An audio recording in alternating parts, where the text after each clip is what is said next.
Welcome to another episode of Famitsu Check It Out. My name is Paul Smith, and we're going to take another look at this week in Japanese video games. We have a new issue of Famitsu with this game Identity on the cover. Identity 5, actually. I have no idea what this game is. Good possibility it's a Japanese gacha mobile game. So, yeah, we're going to look through Famitsu magazine, and we're going to check out all the things that we check out every week.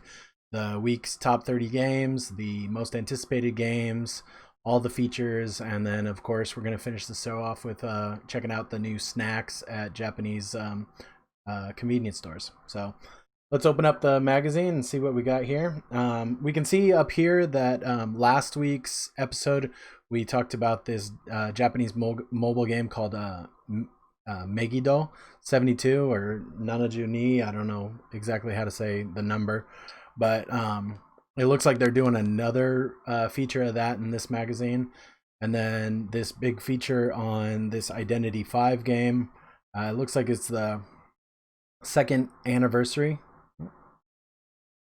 Yeah, second anniversary, and they're going to have 30 pages devoted to it. So I'm guessing with it being the second anniversary, it's probably going to be a mobile gacha game. We also have some features on Power Pro Baseball 2020, and then Sword Art Online Alicization like Chorus. I don't know.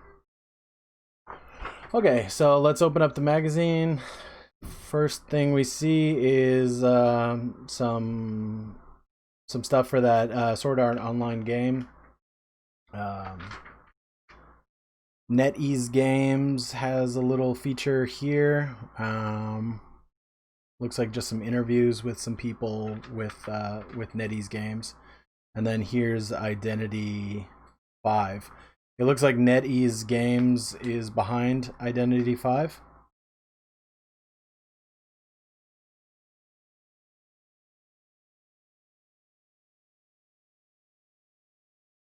I'm not sure where NetEase Games is from. Oh, okay. So yeah, they're from China, and yeah, looks like a pretty diverse crowd of people that have come to talk about NetEase Games. Okay, so here's the game Identity 5. I like the art style. It's very Tim Burton-esque. Looks pretty cool. Everybody's got these kind of like coins or buttons covering their eyes. What was the movie I just watched? Coraline. I watched Coraline for the first time, and yeah, I thought that movie was pretty cool. It looks like this is like an action game, so maybe it's not a gacha game. Then here it's going through some of the history of how the game has been doing over the past couple of years. I really like the art in this. I might have to check it out. Of course, there's they've done surveys with the player base. Who's your favorite characters?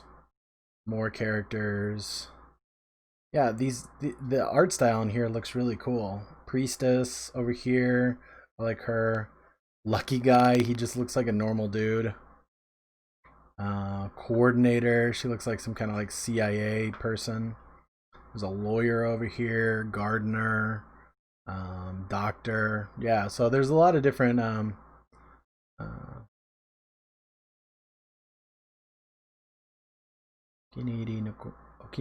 okini iri no sabaiba to sono ryu oshite kudasai.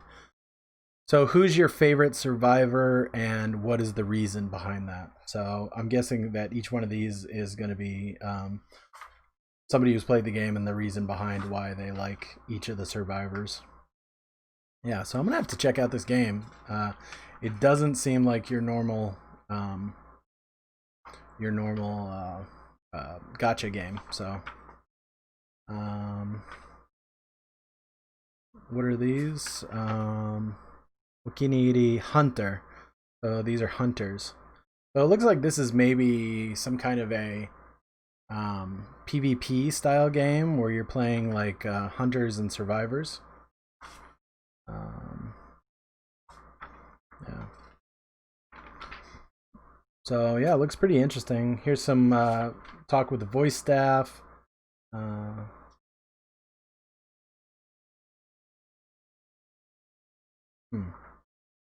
Some art sent in. More questions and answers. And that's it. So this is one of the big news items that came out this last week was the announcement of Sega's Astro City being released as a mini console. I thought it seemed like a pretty cool idea. It looks super tiny, so I don't know how much I would want to play on this. I'm not really sure if there's controller support or not.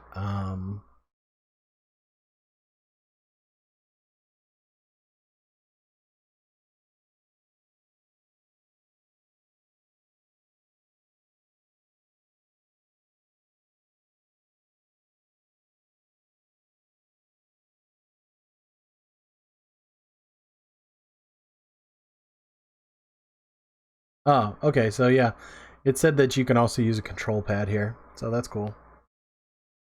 So yeah, here's some of the games: Virtual Fighter, Golden Axe, bleh. Uh, Alien Storm, Columns 2. What is this? Dark Edge, uh, Fantasy Zone, uh, Golden Axe.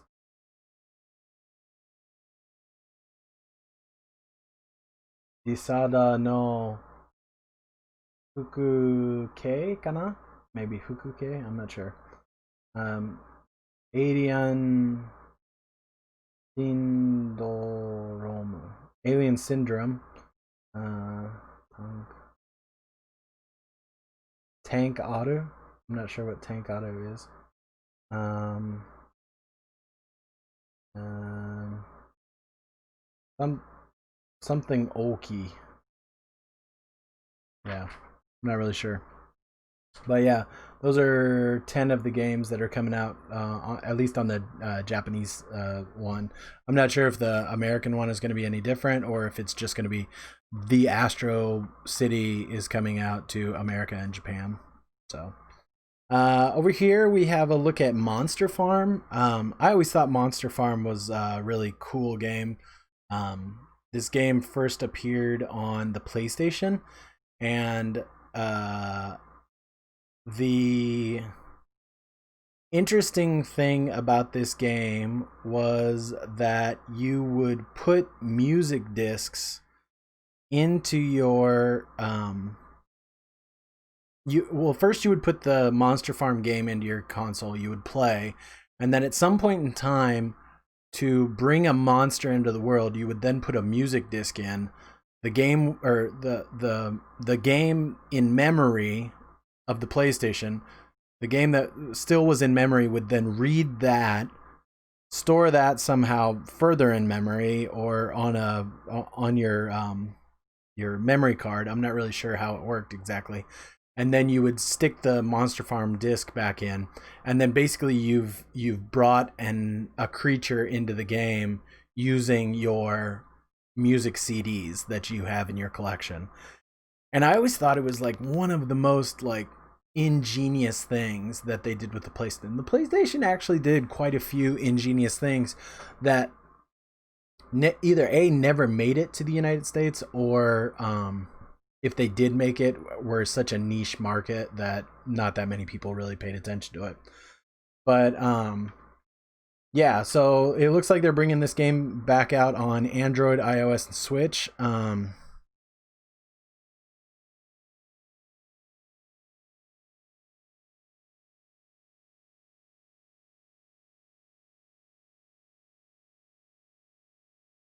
just reading here.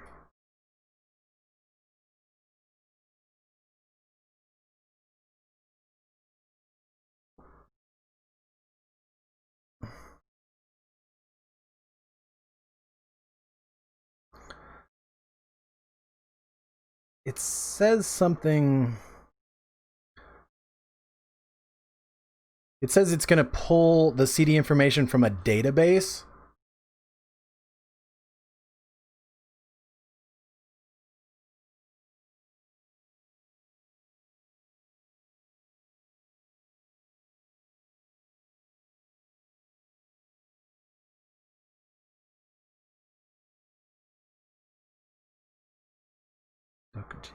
So yeah.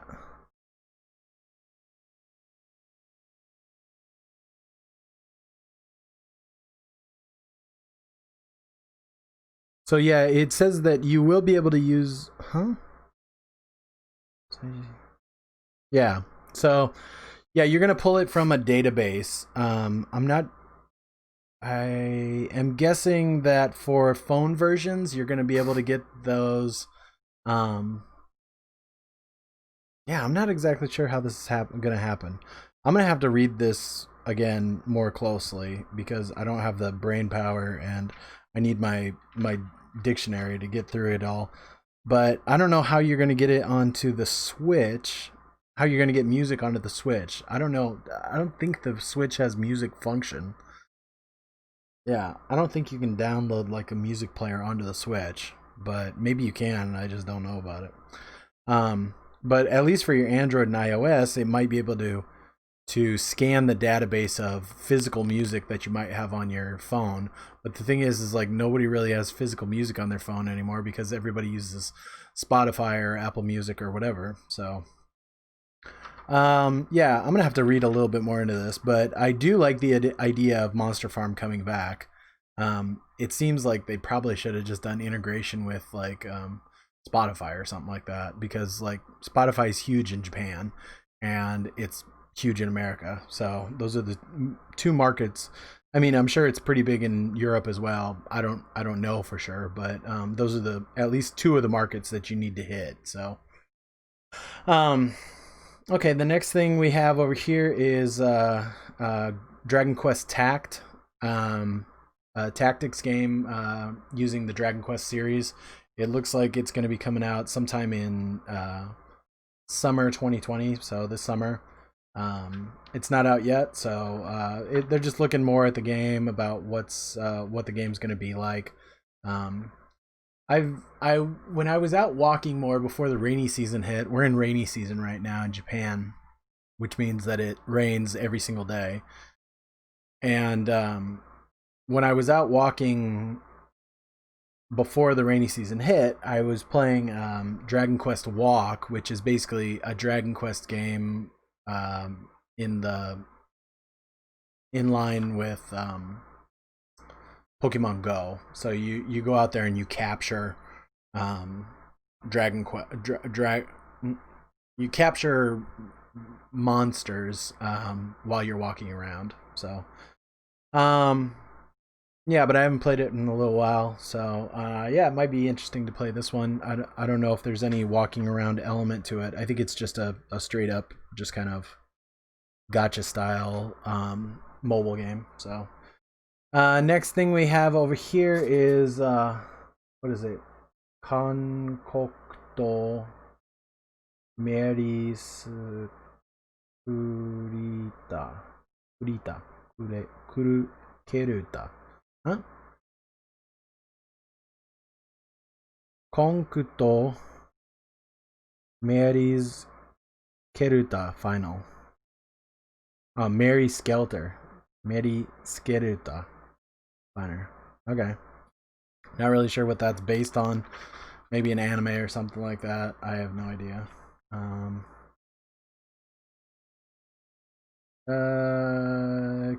cute designs. This looks pretty kind of grotesque design. Japanese properties a lot of times like to meld those two forms of like a little bit of grotesque with some cute stuff going on as well. I think that's part of the reason why Undertale did so well over here is that yeah, there's a lot of cute characters, but then there's some really heavy stuff as well.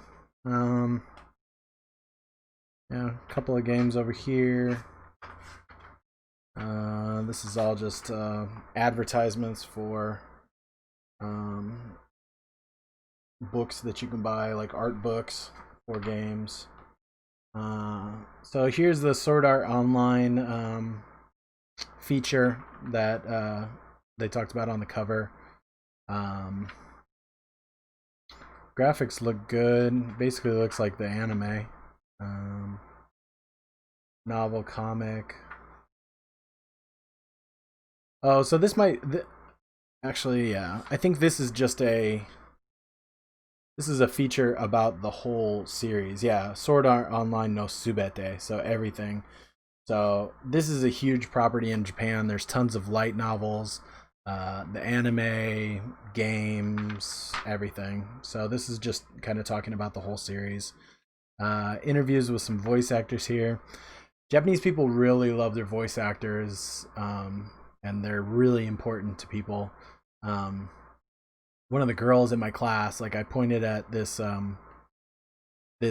picture on her book, and I was like, "Oh, is that like your favorite idol or something like that?" And she kind of like giggled, and she's like, "No, it's my favorite voice actor." And so like voice actors, people who are behind a mic for their entire career, like even they are somewhat, I guess, sex symbols. I mean,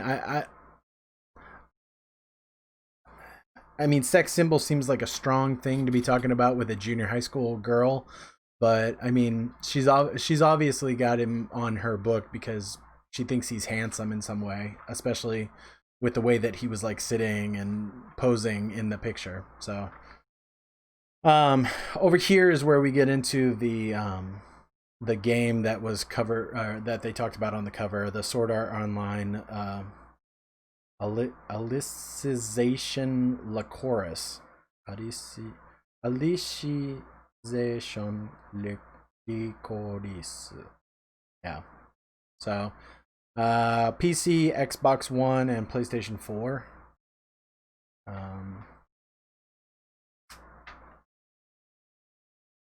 Yeah. I watched the first series of Sword Art Online. I really enjoyed it. I'm not a huge anime person, so I like I said, I watched the first series and I enjoyed it, but I never felt compelled to continue watching the series. I don't even know how many more they've done, but communication battle. So this is all going into what the game is going to be like. I think it's not out yet. Let's see. 7-9. So okay, it just came out yesterday. So interviews with some of the designers of the game. Over here we have Power Pro Baseball. Power Pro is another series in Japan that we don't really get in America that much at all. Even I want to think there was some Power Pro that came out in America. I'm not 100% sure, but I think there has been some Power Pro that's come out in America. But it is a yearly game in Japan, just like Madden or FIFA or anything else, and it's insanely popular. And when I was riding the train, I knew of at least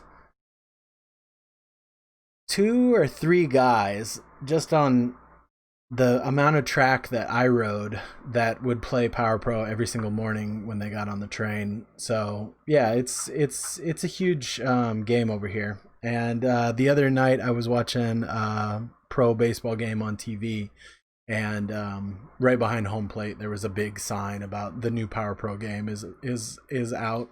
So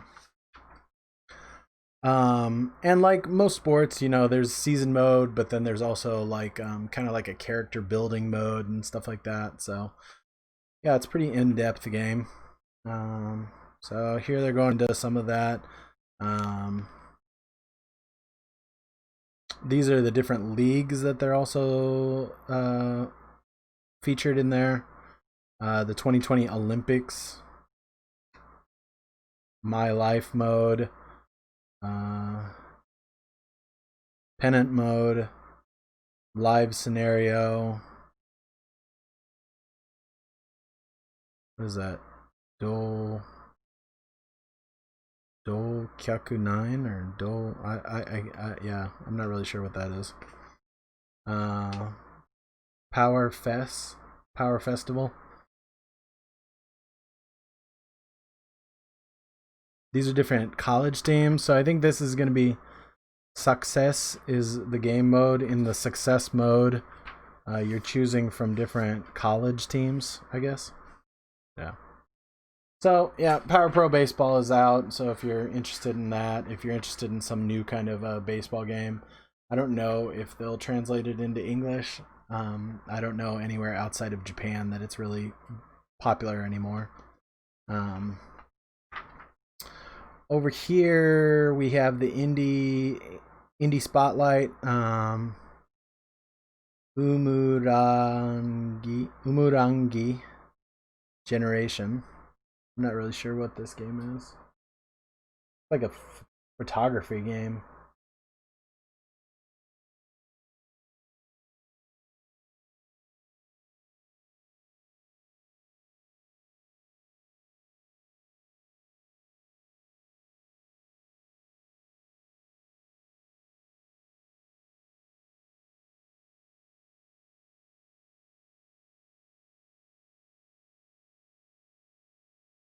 Yeah, I don't know.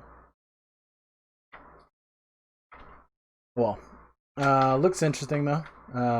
Maybe a Pokemon Snap type game. What do we got over here? Megi Domi Awards. Oh, okay. So this is the Megido 72 game. I don't know what the awards are for. So they've nominated the best male and female character, and these two won. The best male and female helper, those two won. Best NPC, best story, best enemy, yeah. So just a bunch more stuff to carry on what they did last week about Megido 72. They're still going into Ninjala. I finally was able to join a game of Ninjala this week. I think I did 2 games actually, and I need to figure out that game. I think they've got a pretty good tutorial section set up. I think it's all videos that link you to YouTube. But yeah, I need to go in there and kind of check it out. Because yeah, I got my ass kind of kicked in the first couple of matches that I did. Yeah, all these guys do things every week. What do we got over here? Arcade, we got Mini. What is this? Pocket Player Pac-Man. Pocket Player Miss Pac-Man. Is it just one game on there? They're selling for $50. Yeah, that seems a bit much. Yeah. But you're gonna win them, so. Yeah, they give away these presents for I'm not really sure what. It's probably for answering the surveys or whatever. Let's see. Keep going. This is the list. Okay, here's the top 30 games. So let's dig into this. What do we got? Number 1, Last of Us Part 2. That shouldn't surprise anybody. That was the biggest release of the last few weeks. This is from 6/15 to 6/21, so we're a few weeks behind on that. Let's see. How many? 178,000 copies of Last of Us Part 2. That's physical only. That doesn't count downloads. Then Animal Crossing is number 2, so it finally loses its spot, but it sold 73,000 physical copies during that period of time. Next one is the Club Games 51. I did find out this week that Club Games 51 does have Mahjong in it. And so I'm wondering if maybe that might be a good way for me to learn how to play actual Mahjong and not Shanghai Solitaire. The next one we have here is Ring Fit Adventure. I'm kind of surprised that that's been able to stay in the top of the list so long. I think people probably are just doing a lot of working out at home. I've actually been doing the free jump rope app that Nintendo released on the eShop. So yeah, I think people are interested in getting their workout on at home. Number 5 here is a Switch game. No idea. It's an adventure game. Koei Tecmo. Nanika Naru Ji Ku no Naka de 7. So it looks like it's the 7th iteration of whatever the hell this is. Yeah, I have no idea. I'll try and remember to look it up and have a name for you next week if it stays on the top list that long. Over here, number 6, we have a Namco collection. There's a new addition to the list. Number 7, Mario Kart 8 Deluxe. Number 8 is Pocket Monster Sword and Shield. Number 9 is Splatoon 2, and then number 10 is Smash Brothers. 2 other additions to the list is Zumba de, I don't know, fitness, workout, yeah, something. Zumba is really popular in Japan. I think it's somewhat popular in the States still, but in Japan it's quite popular. Especially if you go to like a sports store or anything like that. There's going to be a lot of Zumba branded products. The other new game is this Variable Barricade NS. I have no clue what that is.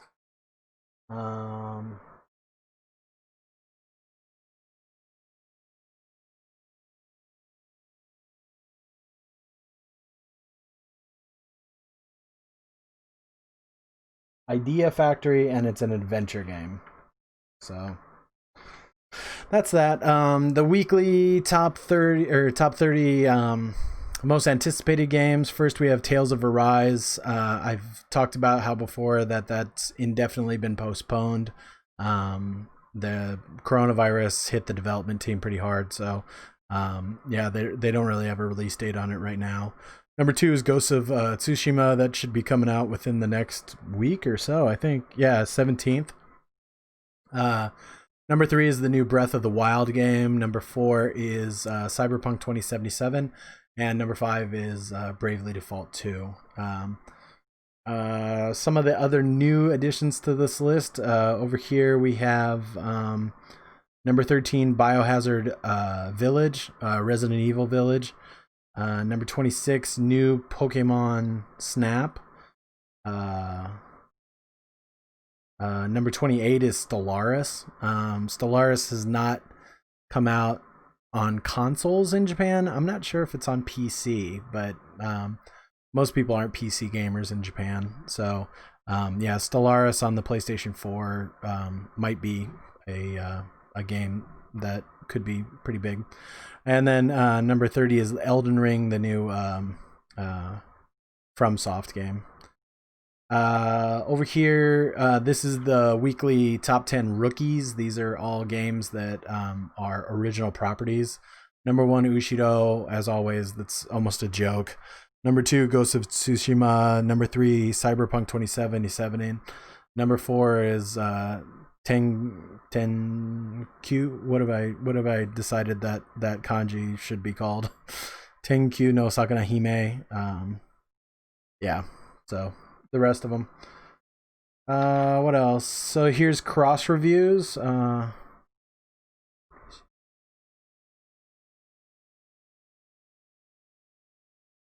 No idea.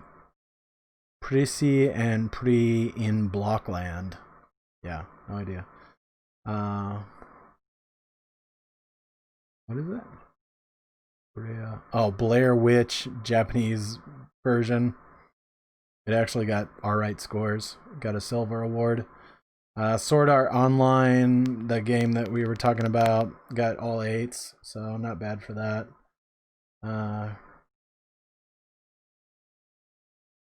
What is it? Rejet Force Redux. Rejet Force Redux. I'm not really sure what Rejet.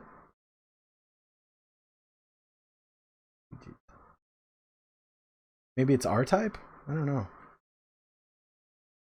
Yeah. What's that last one?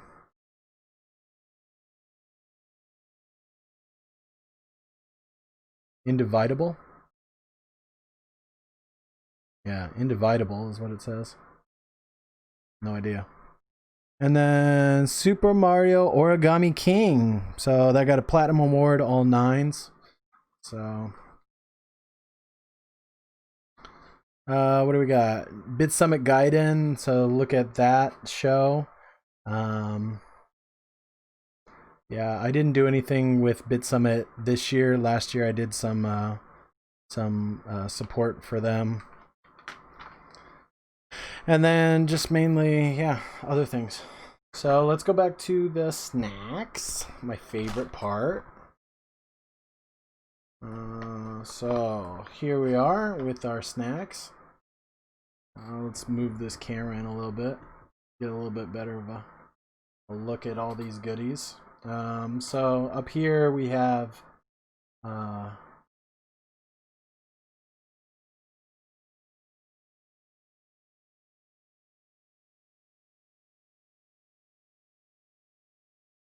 I have no idea. It says Pocky Choco. No idea what Pocky Choco is. It's some kind of chocolate. Maybe white chocolate? No idea. And then Rangudosha sandwich. So it says cheese, whipped chocolate, and Rangudosha. I have no idea what Rangudosha is. So, but yeah, it looks like some kind of cheesy sandwich, probably bread of some kind. It's at Family Mart. So, looks all right. What else? Baby Star ramen, little bite-sized things. What this is it's dried ramen noodles that already have the flavor added to them, and then they make like basically like kind of chips or crackers out of them. They're really good. But what they've done is they stick them all together in like a circular coin, almost a thick coin, and then they're just kind of like bite-sized little chunks of just crackers basically. Over here we have a salted vanilla melon pan that looks really good at Lawson. Up here we have a fruit soda peach flavor drink that looks nice. Tiramisu. There's a mini stop tiramisu in a cup. Down here we have a tiramisu coffee jelly. Coffee jelly is really nice. I've never seen coffee jelly in America, but what we would call Jello, they sometimes do with coffee flavoring. So it's really good.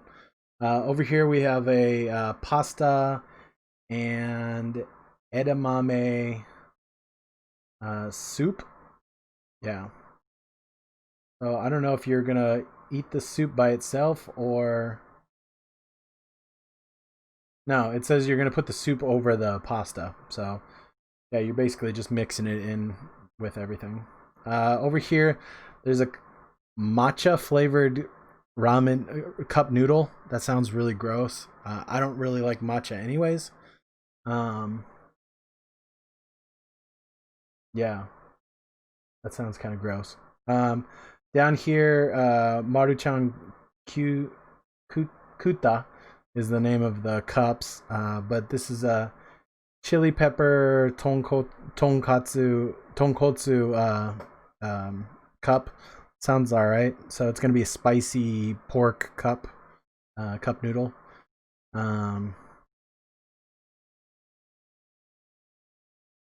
So Buta kimchi yakisoba here. That looks nice. And then over here we have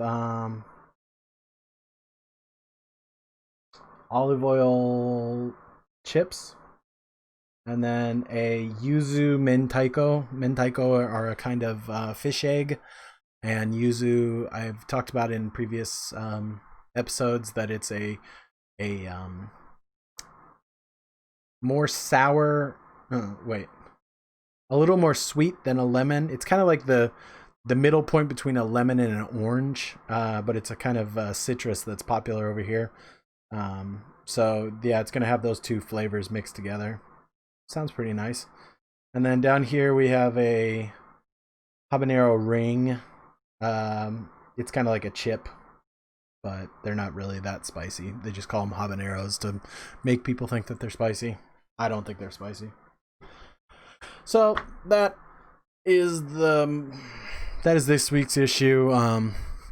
Yeah, kind of a lackluster issue for me. A lot of really games that only interest, I think, Japanese people for the most part. Um,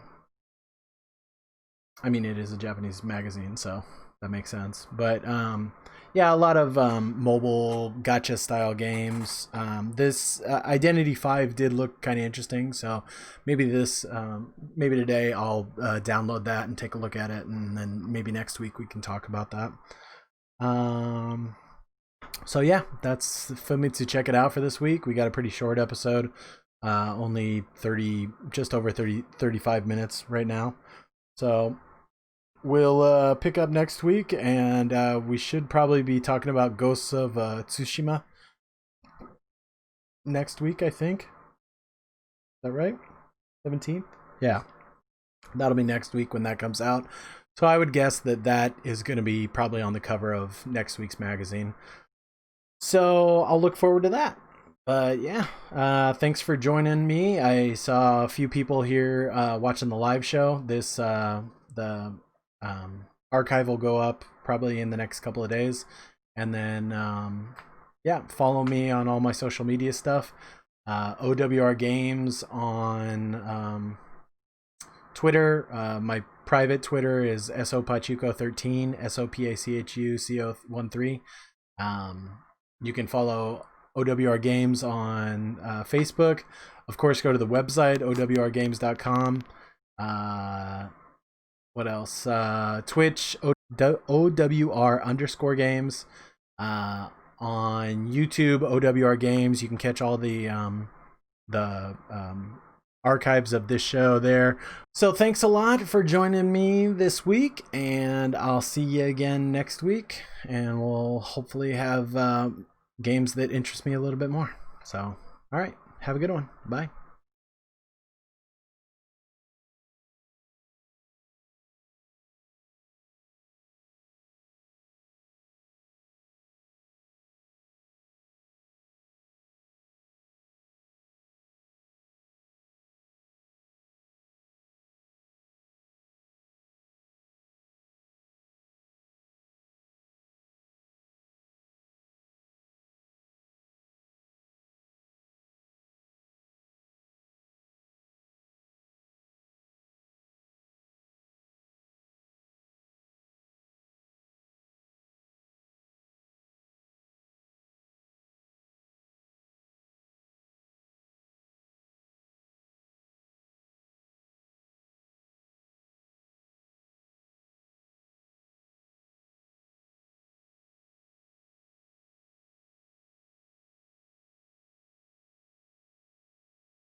There's an article here about that Ninjala game that I've been talking about for weeks now.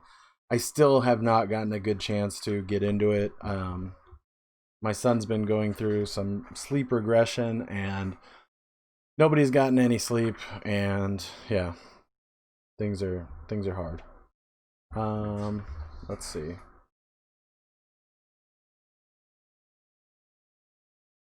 Over here we have the cross reviews. What is it? There's a game called BDSM, Big Drunk Satanic Massacre. Big Drunk Satanic Massacre. Coming out on Switch and PlayStation 4. It got alright reviews. Here it is right here. We got 3 7s and an 8. Smoots Summer Games. That seems stupid. Journey to the Savage Planet. That got pretty good scores. H2 Interactive. 2 8s, 2 7s over here. Power Pro Baseball. Got a Platinum Award. 9s all the way down. Yeah.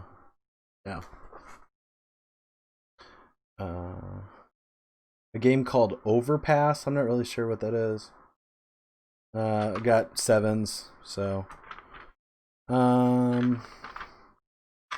yeah, I think that takes us through games.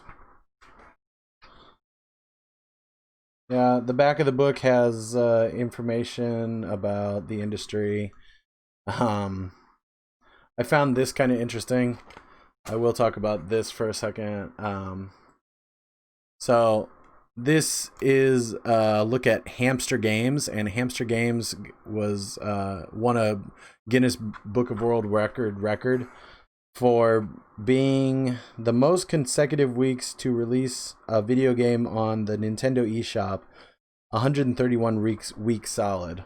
So yeah, Hamster, what they do is they mainly port old games to the Switch and PlayStation 4 and other consoles.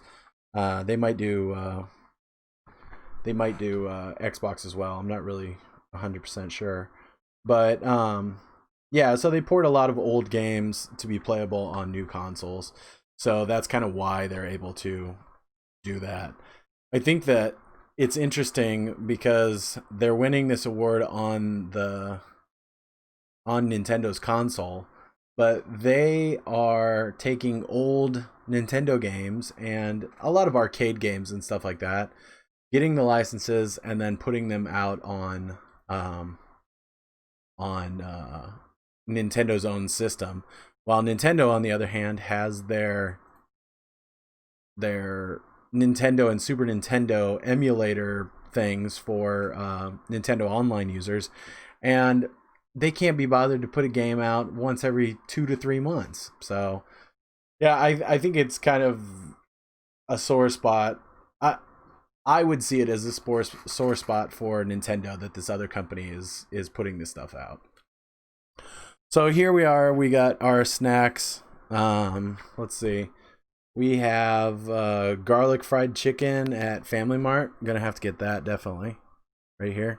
Over here we have melon hollow from Mini Stop. So this is gonna be ice cream and chunked up pieces of melon. It actually looks really good. Down here we have so mochi mugi. So I think it's like barley. Puchi bacon and mame tomato soup. So we have bacon and beans tomato soup with some barley, I think, is what mochi mugi is. Down here we have ooh, this looks fancy. So there's a sushi roll over here that is Angus beef with red wine sauce. And then that's being done at Lawson. Under here we have Mini Stop has a beef cut steak bento.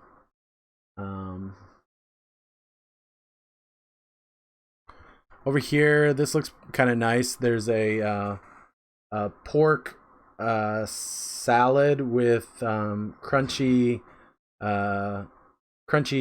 umeboshi, like sour or pickled plums. And then down here, there's a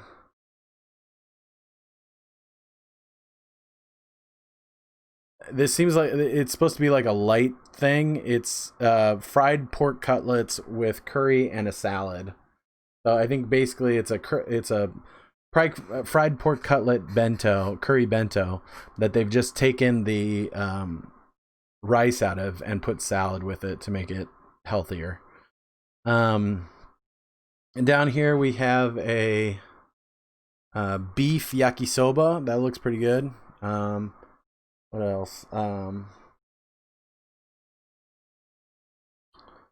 This is another ramen shop's ramen in a cup.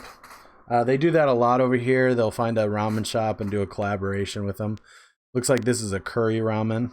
And then down here, there's a spicy. This looks really good actually. Down here, it's spicy yuzu shio ramen. So yuzu is a kind of citrus, and shio is salt. So salted. So yuzu shio is this kind of stuff that they use a lot. That's it's usually part of like meat dishes and stuff like that, but it's kind of just put on the side as like a little bit of a garnish, or you can put it on top of it.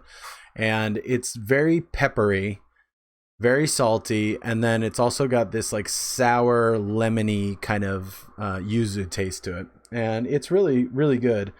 And so they're adding that in with some spicy kind of like cayenne pepper soup for this ramen. So it looks really nice. Over here, I think we've talked about this before, the karamucho. They are a kind of chip that uses, they say spicy. It's not really the spiciest hot chili in the world. But what they've done here is they've made their original recipe spiciness 3.5 times more spicy, is what they say. So I might challenge that. Down here we have kettle chips that are beef tongue with salt and lemon flavored. Sounds interesting. And then the last one is a salt and lemon pritz. So they're kind of like pretzels, but they're not really like pretzels in my opinion. They're just kind of crackers that are in stick form.